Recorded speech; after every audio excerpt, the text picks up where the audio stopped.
Bonjour tout le monde, bienvenue sur une nouvelle vidéo des lectures de Pipin. J'espère que vous allez bien. Et aujourd'hui, on se retrouve pour un petit tag que j'avais déjà fait l'an dernier. J'avais trouvé le concept assez sympa, donc je me suis dit, allez, on recommence cette année. Et honnêtement, j'ai été étonnée d'avoir déjà à le faire. Je pensais pas que l'année était déjà passée si vite.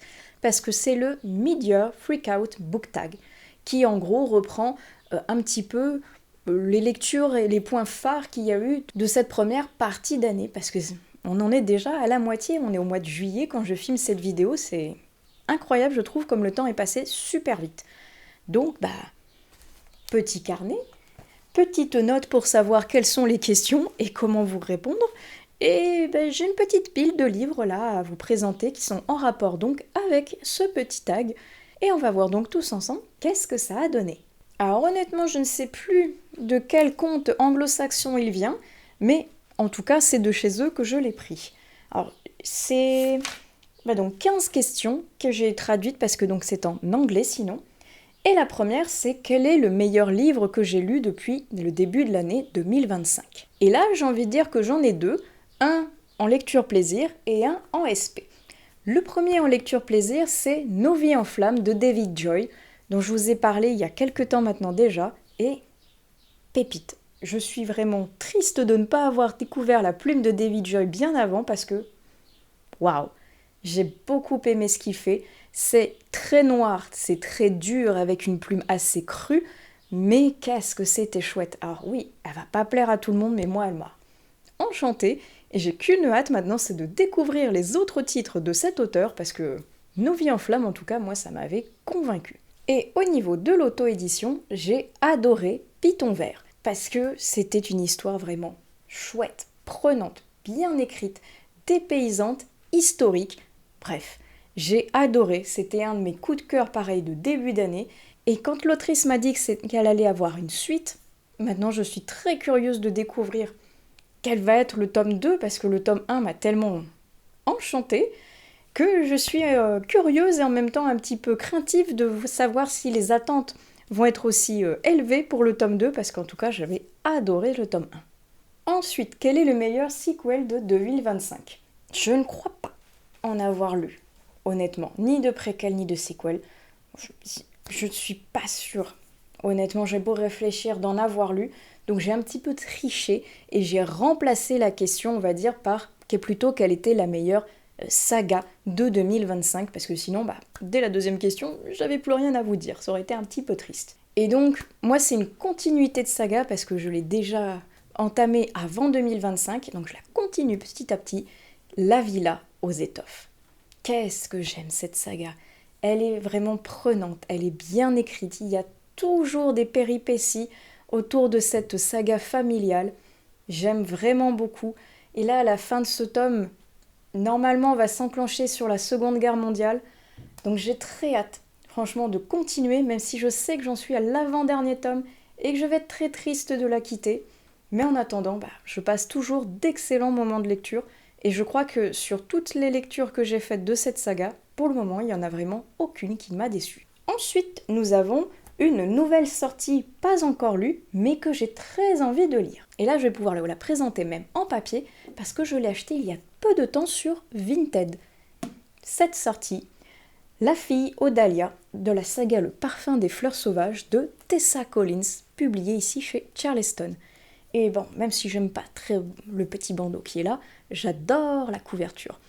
Et j'ai très envie d'aller dans cette saga, mais c'est un pavé, donc ça explique le pourquoi je ne suis pas encore allée. Il faut que je trouve le temps de pouvoir y aller, mais en tout cas c'est pas l'envie qui m'en manque, parce que la preuve, quand il est sorti au printemps, je vous ai dit, il a l'air chouette, il m'intrigue, je vous en ai reparlé en été, et il m'intrigue tellement que je sens. Je ne saurais pas l'expliquer, mais avec certains livres, je sens que quelque chose va se passer, en positif ou en négatif, et là je sens que ça va être en positif, que ça va me plaire, donc il me reste plus qu'à le lire, parce qu'en tout cas, j'ai craqué, il est rentré dans ma bibliothèque. Quatrième question, la sortie la plus attendue du second semestre 2025. Et je dois vous avouer que c'est une sortie anglo-saxonne. L'an passé, la sortie anglo-saxonne avait été la même que la sortie française parce qu'il l'avait traduite en même temps. Et j'espère que cette année, ils vont faire la même chose parce que j'attends avec la plus grande des impatiences le 3e et dernier tome de la saga du vampire de J. Christophe. J'attends, je veux savoir la fin, la fin du tome 2 était... Ah, ce cliffhanger. J'ai très hâte. Empire of the Dawn, je crois qu'il va s'appeler. J'ai très envie mais de le découvrir, vous pouvez pas savoir à quel point.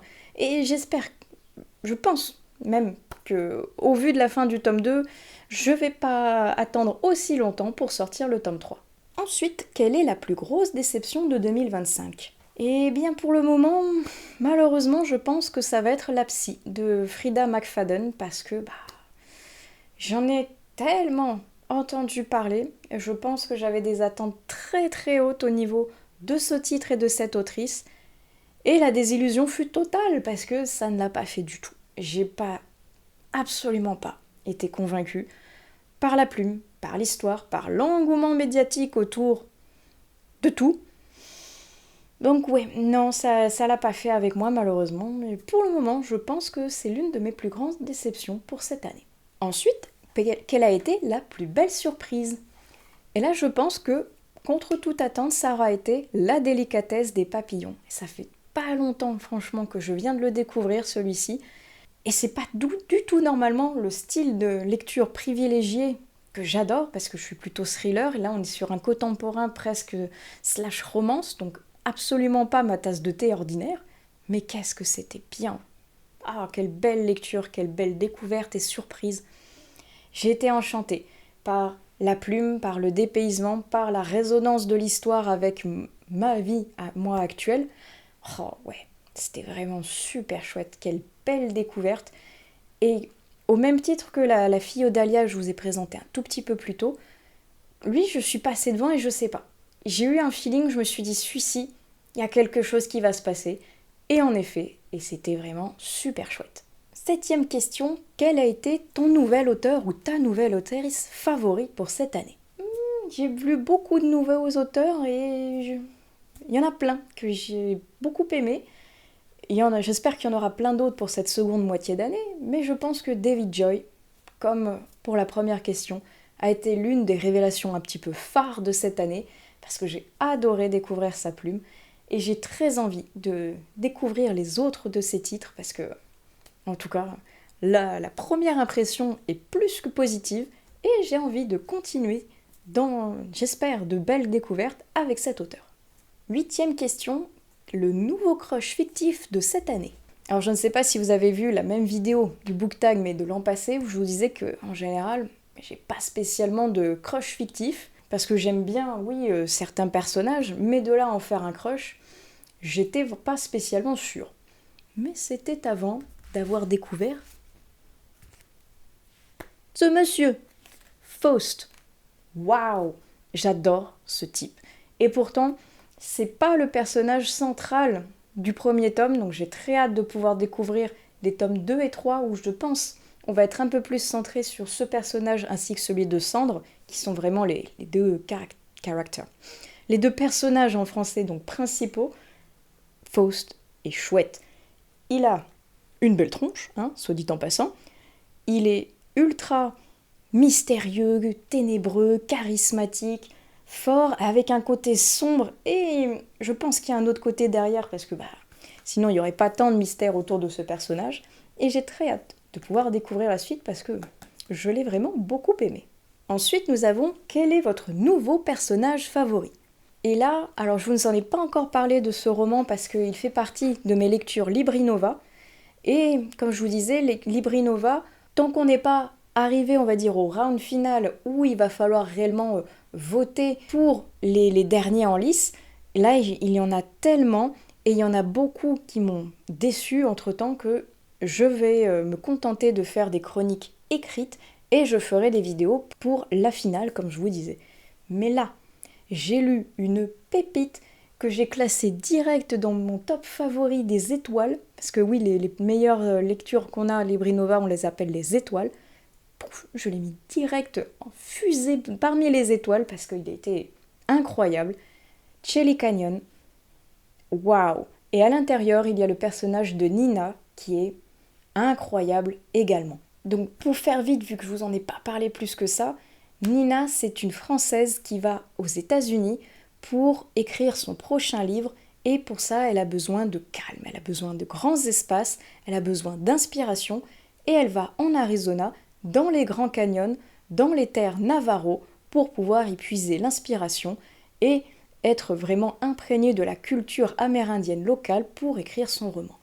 Et quel personnage fort, intéressant, charismatique là aussi, qui est pétri de rage face à l'injustice qu'il y a en Amérique sur le peuple des Amérindiens.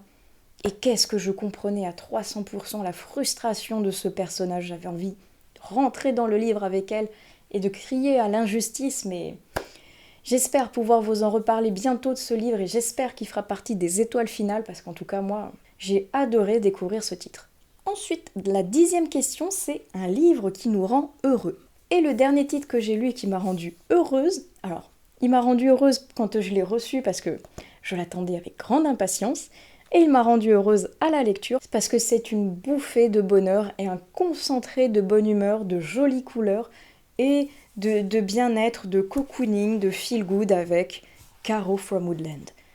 Ah, il sent bon la lavande en plus, comme je vous disais quand je l'ai reçu, il était avec un paquet de lavande et rien qu'en le feuilletant, j'ai encore l'odeur qui sort des pages.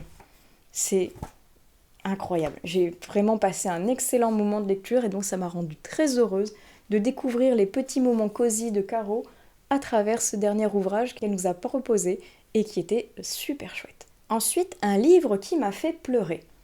Et aucun, vu que je ne pleure pas au niveau de livres, même les films, je ne pleure pas, ou alors c'est excessivement rare, même si, comme je vous disais dans un des vlogs précédents, La délicatesse des papillons a réussi à toucher quelque chose de profondément enfoui en moi, et il a fallu que je fasse une pause parce que justement ça remuait des sentiments à l'intérieur. Mais je n'ai quand même pas pleuré. On va dire que si j'en avais eu un à mettre, potentiellement ça aurait pu être celui-ci. Ensuite, la 12e question, c'est une adaptation cinématographique d'un livre préféré en 2025. Et celle-ci, elle reste vide parce que je ne crois pas avoir vu pour le moment d'adaptation de livre en film ou en série. Alors, il y en a plein qui m'intéresseraient, mais alors soit ils sont ou vont être au cinéma, donc je ne les ai pas encore vus, soit ils ne sont pas arrivés sur Netflix et donc je ne les ai pas vus non plus. Mais il y en a pas mal que j'aimerais découvrir, à voir si je peux les voir d'ici la fin de l'année ou s'il y en a d'autres entre-temps que j'aurais pu voir, mais pour le moment, cette case reste vide.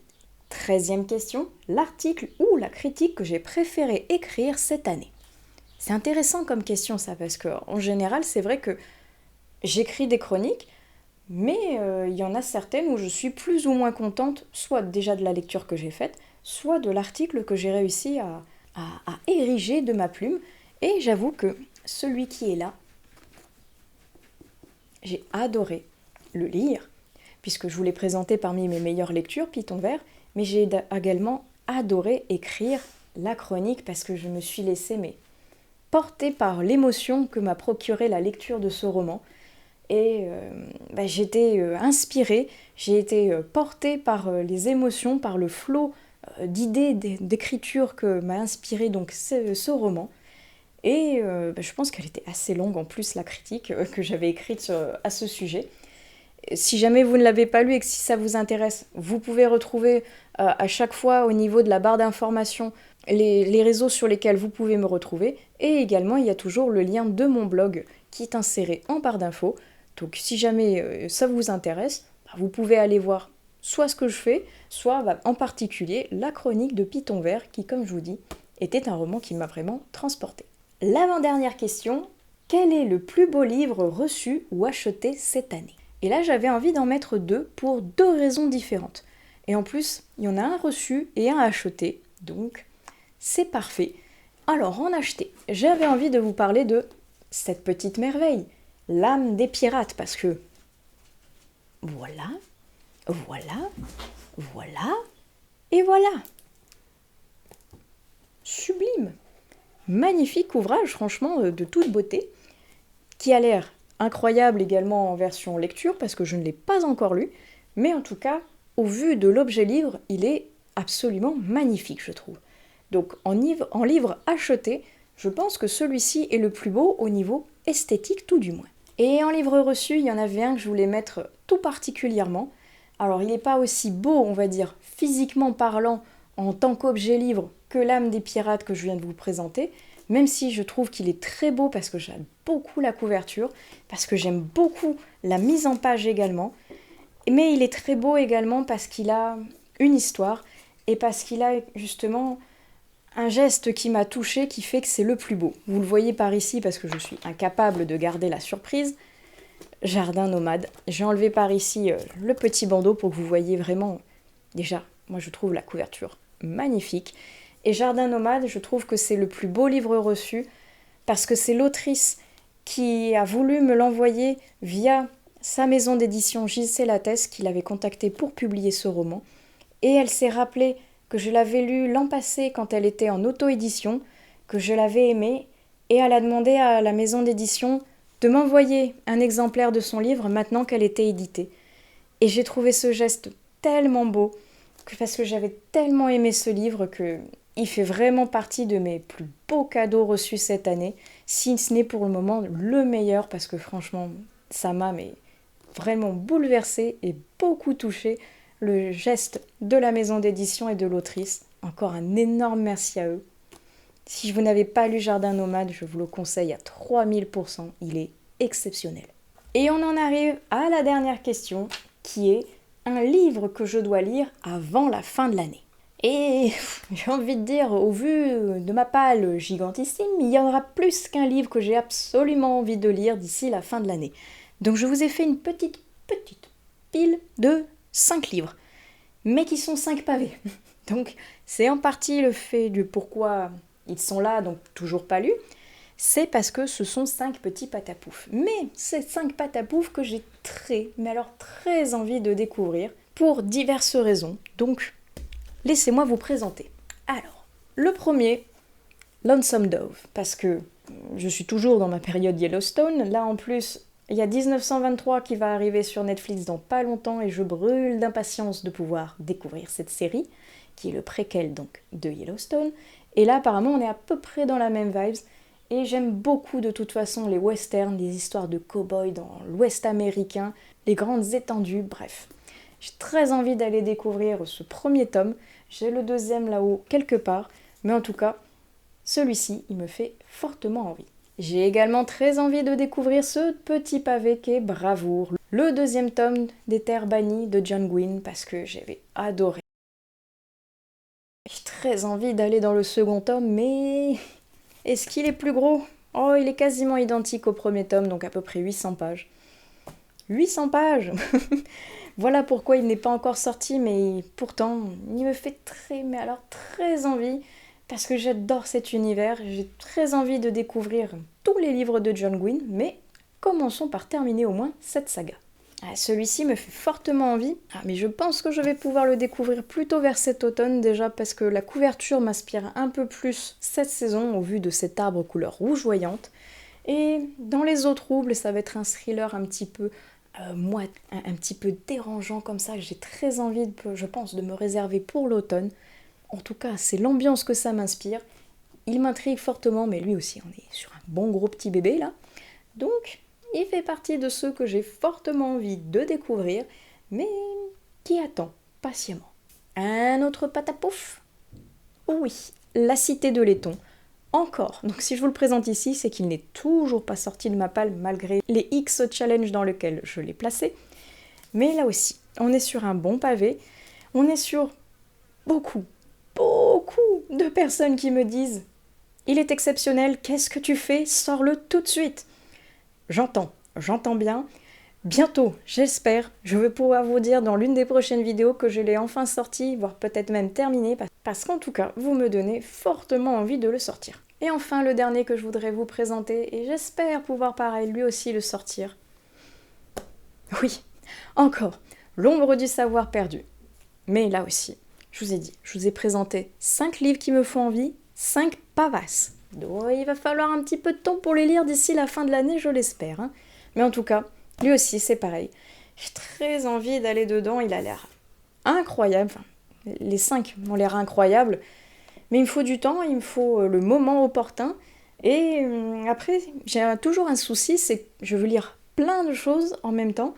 Et je ne sais jamais lequel choisir, tant ils me font tous envie. Donc presque, il faut que je choisisse à l'aveugle. Mais en tout cas, celui-ci, c'est le dernier des 5 qui me font le plus envie pour le découvrir cette année.